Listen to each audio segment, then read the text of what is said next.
Hello friends, welcome to Study Kar. मैं हूं आपका दोस्त प्रभाकर। आज के इस महत्वपूर्ण लेक्चर में हम डिस्कस करेंगे 10 जून 2023 के मोस्ट इंपॉर्टेंट करंट अफेयर्स के क्वेश्चन। तो आप इस लेक्चर को बहुत ही ध्यान से लास्ट तक जरूर देखिएगा। आज का पहला और बहुत ही महत्वपूर्ण प्रश्न है, मिस वर्ल्ड प्रतियोगिता 2023 किस देश में आयोजित की जाएगी। तो 2023 की जो मिस वर्ल्ड प्रतियोगिता है, इसका आयोजन भारत में किया जाएगा और इसका 71वां संस्करण भारत में आयोजित होने वाला है। इस प्रतियोगिता में 130 देशों की सुंदरियां भाग लेंगी। 1 महीने तक चलने वाली इस प्रतियोगिता का जो फाइनल राउंड है वो नवंबर-दिसंबर में आयोजित किया जाएगा। यह दूसरा मौका है जब भारत मिस वर्ल्ड प्रतियोगिता की मेजबानी कर रहा है। इससे पहले 1996 में भी भारत ने इस प्रतियोगिता की मेजबानी की हुई है। बात करते हैं मिस वर्ल्ड 2022 की। तो 2022 की जो मिस वर्ल्ड है वो है कैरोलिना बिलाव्स्का, जो कि पोलैंड की हैं। दोस्तों, अब हम बात करेंगे भारत की वो सुंदरियां जो कि मिस वर्ल्ड बन चुकी हैं। तो अब तक 6 सुंदरियां मिस वर्ल्ड बन चुकी हैं भारत की तरफ से। पहला नाम आता है रीता फारिया का, जो कि भारत की तरफ से मिस वर्ल्ड बनने वाली पहली महिला थी। तो ये 1966 में मिस वर्ल्ड बनी थी। फिर इसके बाद 1994 में ऐश्वर्या राय ने इस प्रतियोगिता को अपने नाम किया था। 1997 में डायना हेडन ने ये ताज अपने सिर पर पहना था। और फिर युक्ता मुखी ने 1999 में मिस वर्ल्ड का खिताब जीता था। और साल 2000 में प्रियंका चोपड़ा ने और मानुषी छिल्लर ने 2017 में मिस वर्ल्ड का खिताब अपने नाम किया था। तो ये कुछ इंपॉर्टेंट पॉइंट हैं। दोस्तों, मिस वर्ल्ड प्रतियोगिता 2023 में भारत की तरफ से कौन हिस्सा लेने वाला है। तो भारत की तरफ से नंदिनी गुप्ता हिस्सा लेने वाली हैं, जो कि 19 साल की हैं और राजस्थान के कोटा की रहने वाली हैं और वह मिस इंडिया 2023 है। मिस वर्ल्ड प्रतियोगिता से रिलेटेड कुछ इंपॉर्टेंट पॉइंट डिस्कस करते हैं। तो यह प्रतियोगिता 1951 में ब्रिटेन से शुरू हुई और पहली मिस वर्ल्ड थी कीकी हाकिंसन। आप इस लेक्चर को बहुत ही ध्यान से लास्ट तक देखिएगा। लास्ट में आपसे एक क्वेश्चन पूछा जाएगा जिसका आंसर आपको कमेंट बॉक्स में देना है। चैनल पर अगर आप पहली बार आए हैं तो सब्सक्राइब कर लें, बेल आइकॉन भी दबा लें, जिससे आपको समय पर और सबसे पहले नोटिफिकेशन मिल सकेगा। दोस्तों, अगर आपको इस लेक्चर का पीडीएफ चाहिए तो पीडीएफ मिलेगा हमारे टेलीग्राम चैनल पर। तो टेलीग्राम पर जाइए, स्टडी कर ऑफिशियल आप सर्च करेंगे तो हमारा चैनल मिल जाएगा। ज्वाइन करेंगे तो आपको पीडीएफ भी मिल जाएगा। इसके अलावा आपको पीडीएफ हमारे ऐप पर मिलेगा। ऐप का लिंक डिस्क्रिप्शन बॉक्स में दिया गया है, तो आप वहां से भी पीडीएफ डाउनलोड कर सकते हैं। अगला प्रश्न है, डीआरडीओ ने उड़ीसा से किस मिसाइल का सफल परीक्षण किया है। तो अभी हाल ही में डीआरडीओ के द्वारा अग्नि प्राइम मिसाइल का सफल परीक्षण किया गया है। तो डीआरडीओ ने उड़ीसा के तट से दूर डॉक्टर एपीजे अब्दुल कलाम द्वीप से नई पीढ़ी की बैलिस्टिक मिसाइल अग्नि प्राइम का सफल परीक्षण किया है। यहाँ पर एक शब्द आया है बैलिस्टिक मिसाइल। दोस्तों, बैलिस्टिक मिसाइल क्या होती है, चलिए इसको समझ लेते हैं। तो बैलिस्टिक मिसाइल का मतलब ये होता है कि जब कोई मिसाइल 45 डिग्री का कोण बनाते हुए ऊपर की तरफ जाती है और फिर पृथ्वी के गुरुत्वाकर्षण के कारण टारगेट पर गिरती है, तो इस प्रकार की जो मिसाइल होती है उसे हम बैलिस्टिक मिसाइल बोलते हैं। तो दोस्तों, अभी हाल ही में अग्नि प्राइम मिसाइल का प्री इंडक्शन नाइट लॉन्च किया गया है। अक्टूबर 2022 में भी भारत ने अग्नि प्राइम मिसाइल का सफल परीक्षण किया था और इसका पहला परीक्षण जून 2021 में किया गया था। तो अगर आपसे क्वेश्चन पूछा जाए कि अग्नि प्राइम मिसाइल का पहला परीक्षण कब किया गया था, तो जून 2021 में किया गया था। अग्नि प्राइम मिसाइल की जो रेंज है वो है 2000 किलोमीटर की, यानी 2000 किलोमीटर तक के एरिया में यह अपने टारगेट को खत्म कर सकती है।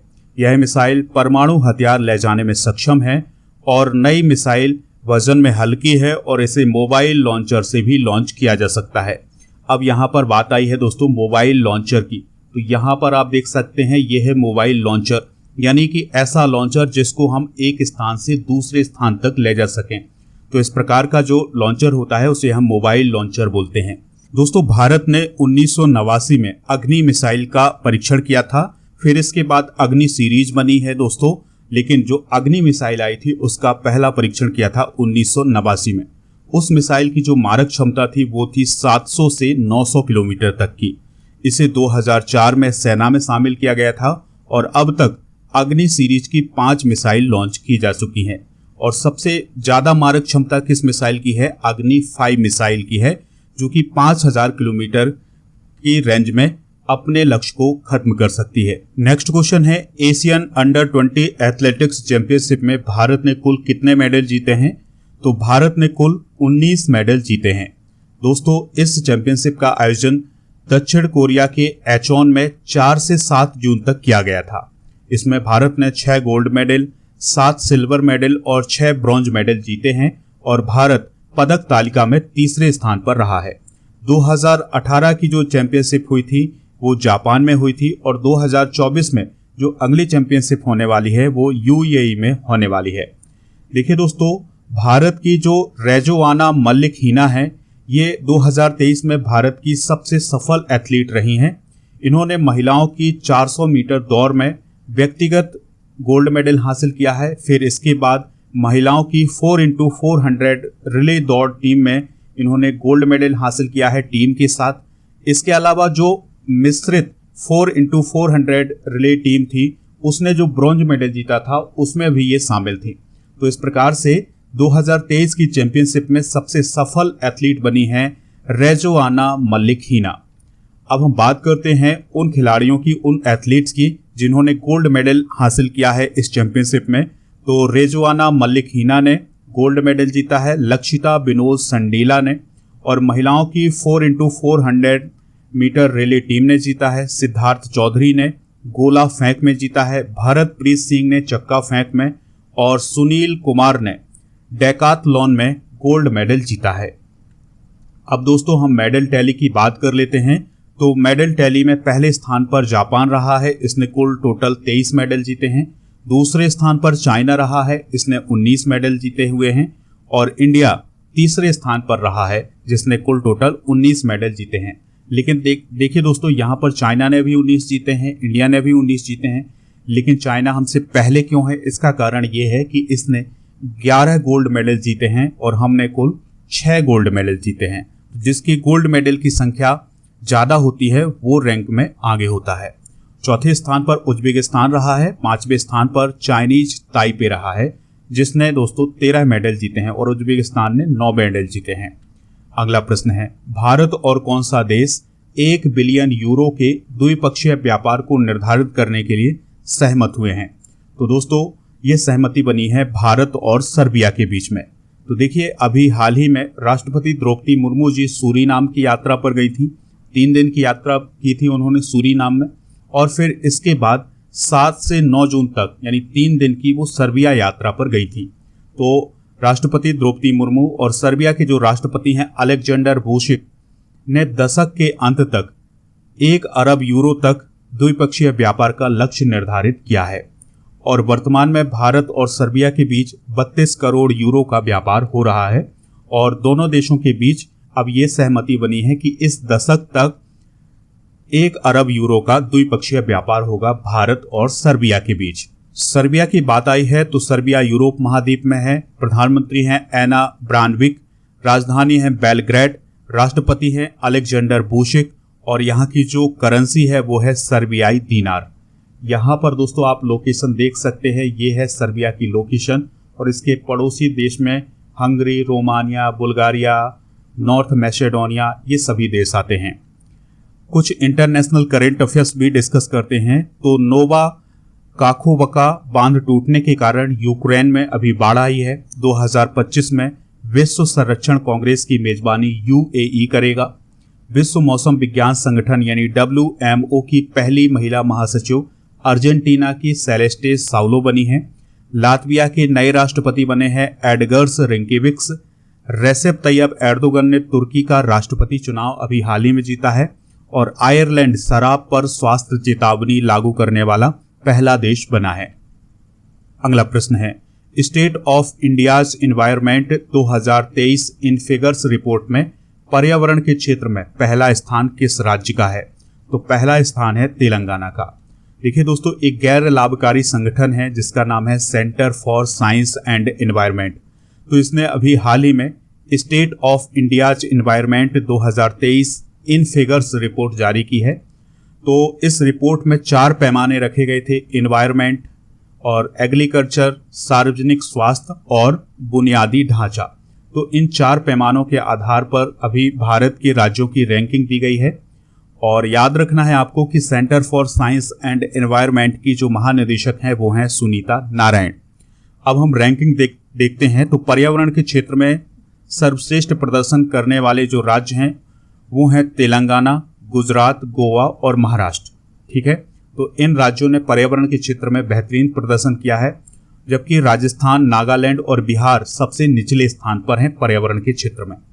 कृषि के क्षेत्र में मध्य प्रदेश अव्वल रहा है, आंध्र प्रदेश, छत्तीसगढ़ और उत्तर प्रदेश इसके बाद रहे हैं, और निचले पायदान पर दिल्ली, गोवा और मेघालय रहे हैं। अब बात करते हैं हेल्थ सेक्टर की। तो दिल्ली इसमें सबसे आगे रहा है। दिल्ली के बाद सिक्किम, गोवा और मिजोरम के स्थान है। मध्य प्रदेश में मातृ मृत्यु अनुपात और शिशु मृत्यु दर अधिक है। आधारभूत संरचना और मानव विकास के मामले की बात करें तो गुजरात ने इसमें पहली रैंकिंग हासिल की है। अगला प्रश्न है, अजय टू योगी आदित्यनाथ नामक एक ग्राफिक उपन्यास किसने लॉन्च किया है? तो शांतनु गुप्ता ने अभी हाल ही में अजय टू योगी आदित्यनाथ नामक ग्राफिक उपन्यास को लॉन्च किया है, और लेखक जरूर याद रखिएगा शांतनु गुप्ता हैं। 2023 की कुछ प्रमुख पुस्तकें डिस्कस करते हैं, जैसे अभी हाल ही में विजय दर्डा के द्वारा रिंग साइड पुस्तक लिखी गई है। आदित्य भूषण के द्वारा guts amidst bloodbath the Anshuman Gaekwad narrative लिखी गई है। रस्किन बॉन्ड के द्वारा द गोल्डन ईयर्स नामक पुस्तक लिखी गई है। और अमिताभ कांत ने made in India 75 years of business and enterprise नामक पुस्तक लिखी है। नेक्स्ट क्वेश्चन है, चेन्नई में आरडीआर इज़मी अभियान किस बैंक ने लॉन्च किया है? तो फेडरल बैंक ने लॉन्च किया है। दोस्तों, फेडरल बैंक के द्वारा चेन्नई में आरडीआर इज़मी अभियान शुरू किया गया है। इस अभियान का जो उद्देश्य है वो आरडीआर के स्थानीय समुदाय का सम्मान और जश्न मनाना है। आरडीआर क्या है दोस्तों? तो दक्षिण चेन्नई का एक क्षेत्र है जो आरडीआर नदी के दक्षिणी तट पर बसा हुआ है। फेडरल बैंक लिमिटेड की बात करें तो भारत के निजी क्षेत्र का बैंक है। इसका मुख्यालय अलुवा, कोची, केरल में है। अगला प्रश्न है, भारत, फ्रांस और किस देश ने पहला समुद्री साझेदारी अभ्यास शुरू किया है? तो भारत, फ्रांस और यूएई ने अभी अपना पहला समुद्री साझेदारी अभ्यास शुरू किया है। और ये अभ्यास कहाँ शुरू हुआ है? तो ओमान की खाड़ी में शुरू हुआ है। कब से शुरू हुआ है? 7 जून 2023 से शुरू हुआ है। और इसमें भारत, फ्रांस और संयुक्त अरब अमीरात की जो नौसेना है वो भाग ले रही हैं। भारत की तरफ से कौन सा जहाज शामिल हुआ है? आईएनएस तरकस शामिल हुआ है। और फ्रांस की तरफ से सरफोक और फ्रांस का जो रफेल विमान है वो भी इसमें शामिल होने वाला है। यहाँ पर दोस्तों आप यूएई की लोकेशन देख सकते हैं। ये है गल्फ ऑफ ओमान। तो यहीं पर इस अभ्यास का आयोजन किया जा रहा है। इसमें यूएई, फ्रांस और भारत हिस्सा ले रहे हैं। फ्रांस को देख लीजिएगा, ये है फ्रांस, यूरोप महाद्वीप में है। पेरिस इसकी कैपिटल है। और स्पेन, इटली, स्विट्जरलैंड, लग्जमबर्ग और बेल्जियम इसके पड़ोसी देश हैं। अगला प्रश्न है, विश्व प्रत्यायन दिवस कब मनाया जाता है? तो हर साल 9 जून को विश्व प्रत्यायन दिवस मनाया जाता है। दोस्तों, प्रत्यायन का मतलब होता है मान्यता देना। तो विश्व प्रत्यायन दिवस 9 जून को हर साल मनाया जाता है। 2023 की थीम जरूर याद रखिएगा, प्रत्यायन वैश्विक व्यापार के भविष्य का समर्थन, यानी accreditation supporting the future of global business. इसका उद्देश्य है मान्यता के मूल और महत्व के बारे में जागरूकता बढ़ाना। प्रत्यायन क्या होता है? तो प्रत्यायन एक ऐसी प्रक्रिया होती है जिसके अंतर्गत एजेंसियों, शैक्षणिक संस्थानों और अन्य संगठनों का मूल्यांकन किया जाता है और उन्हें मान्यता दी जाती है। अगला प्रश्न है, किस भारतीय अमेरिकी को हार्वर्ड विश्वविद्यालय के फाइनेंस विभाग का उपाध्यक्ष नियुक्त किया गया है? तो दोस्तों, अभी हाल ही में रितु कालरा को जो हार्वर्ड विश्वविद्यालय है उसका जो फाइनेंस विभाग है उसका उपाध्यक्ष नियुक्त किया गया है। ठीक है, तो भारतीय अमेरिकी बैंकिंग और वित्तीय प्रबंधन विशेषज्ञ हैं रितु कालरा। तो उन्हें हार्वर्ड विश्वविद्यालय के फाइनेंस विभाग का उपाध्यक्ष और मुख्य वित्तीय अधिकारी यानी CFO नॉमिनेट किया गया है। वह वर्तमान में वित्त और ट्रेजरी के सहायक उपाध्यक्ष और विश्वविद्यालय में विशेष परियोजना सलाहकार के रूप में काम कर रही हैं। हार्वर्ड यूनिवर्सिटी की बात करें तो यह किस देश में है? अमेरिका में है। दोस्तों, अब हम कल के करंट अफेयर्स को रिवाइज करते हैं, फिर इसके बाद जनरल नॉलेज के पिटारे को डिस्कस करेंगे और लास्ट में आपसे एक क्वेश्चन पूछेंगे जिसका आंसर आपको कमेंट बॉक्स में देना है। कल का पहला क्वेश्चन था 5वें राज्य खाद्य सुरक्षा सूचकांक 2023-24 में बड़े राज्यों में पहला स्थान किसने हासिल किया है? केरल ने। मुथमिज सैल्वी किस राज्य की माउंट एवरेस्ट पर फतह करने वाली पहली महिला बनी है? तमिलनाडु की। विश्व महासागर दिवस कब मनाया जाता है? 8 जून को। नंद बाबा दुग्ध मिशन योजना किस राज्य में शुरू की गई है? उत्तर प्रदेश में। भारतीय नौसेना और किसने वरुणास्त्र टारपीडो का पहला युद्धक परीक्षण किया है? डीआरडीओ ने। केंद्र सरकार ने अब तक देश भर में महिला सुरक्षा के लिए कितने वन स्टॉप सेंटर स्थापित किए हैं? 733। गीतांजलि अय्यर का निधन हो गया है, वह कौन थी? तो दूरदर्शन की एंकर थी। एक था अभ्यास भारत और किसके बीच आयोजित किया जा रहा है? मालदीव के बीच। केंद्र ने हरियाणा के किस शहर में एक नई मेट्रो लाइन के निर्माण को मंजूरी दी है? गुरुग्राम में। किसे पश्चिम बंगाल के राज्य चुनाव आयुक्त के रूप में नियुक्त किया गया है? राजीव सिन्हा को। तो ये थे कल के करंट अफेयर्स के क्वेश्चन। दोस्तों, आज के जनरल नॉलेज में हम हिस्ट्री को आगे बढ़ाते हुए आज हम डिस्कस करेंगे हड़प्पा कालीन नदियों के किनारे बसे नगर, यानी कि किस नदी के किनारे कौन सा नगर बसा हुआ था हड़प्पा सभ्यता में या हड़प्पा काल में। जैसे हड़प्पा रावी नदी के किनारे, रोपड़ सतलज के किनारे, लोथल भोगवा के किनारे, सुक्ता कोह सादी कौर नदी के किनारे, रंगपुर भादर, कुणाल सरस्वती, बनावली सरस्वती, भगवानपुरा सरस्वती और आमरी सिंधु नदी के किनारे बसा था। मोहनजोदड़ो सिंधु, कालीबंगा गग्गर, सुक्ता गैंडोर दास्क, आलमगीरपुर हिंडन और कोटजी सिंधु नदी के किनारे, चहुजोदड़ो सिंधु, मांडा चिनाब, दैमाबाद प्रबरा और राखीगढ़ी गग्गर नदी के किनारे बसा हुआ था। दोस्तों, कल के करंट अफेयर्स में जो क्वेश्चन पूछा गया था उसका आंसर था 8 जून। तो लगभग सभी ने इसका आंसर 8 जून बताया है। कुछ लोगों ने दोस्तों इसका बहुत ही डिटेल से आंसर बताया है, तो आप भी डिटेल से आंसर जरूर बताया करिएगा। आज का प्रश्न है जिसका आंसर आपको कमेंट बॉक्स में देना है। मिस वर्ल्ड प्रतियोगिता 2023 किस देश में आयोजित की जाएगी? तो जो भी इसका राइट आंसर हो कमेंट बॉक्स में जरूर बताइएगा, हमें इंतजार रहेगा आपके आंसर का। और दोस्तों, अगर आपको लेक्चर पसंद आया हो तो आप इसे लाइक करें, शेयर करें सभी दोस्तों को, सभी सोशल मीडिया प्लेटफॉर्म पर। जय हिंद, वंदे मातरम।